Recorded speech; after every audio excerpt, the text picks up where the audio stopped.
Grey list سے نکلتے، لیکن مزید جون تک پاکستان کو گرے لسٹ میں رکھنے کا اعلان کیا گیا، تو کہاں گئی ہماری خارجہ پالیسی؟ سب سے زیادہ مخالفت فرانس نے کی ہے انڈیا کو خوش کرنے کے لیے، اور یہ اس بات کی علامت ہے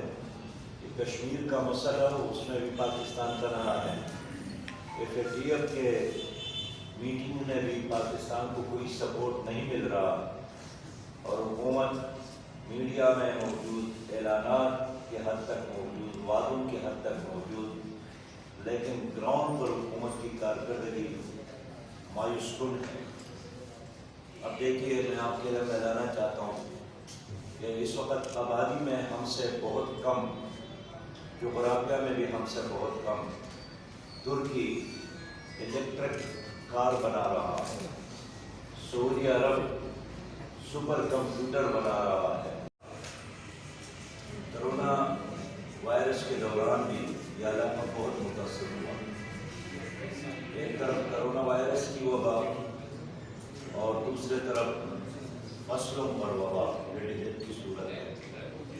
لیکن کیا حکومت بتا سکتی ہے کرونا وائرس کے لیے باہر سے جو فنڈ حکومت نے دیا تھا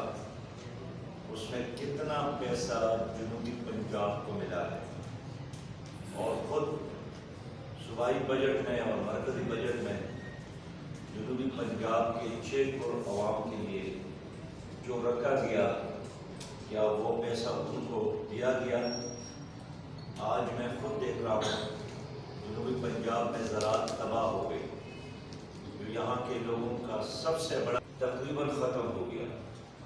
کپاس متاثر ہو گیا، گنا اور یہاں کا کاشتکار اور زمین پر کام وہ تباہی اور بربادی سے دو چار ہے۔ میں اس لیے آپ لوگوں سے یہ عرض کرنا چاہتا ہوں کہ پورا ملک اس وقت ایک دلدل میں ہے۔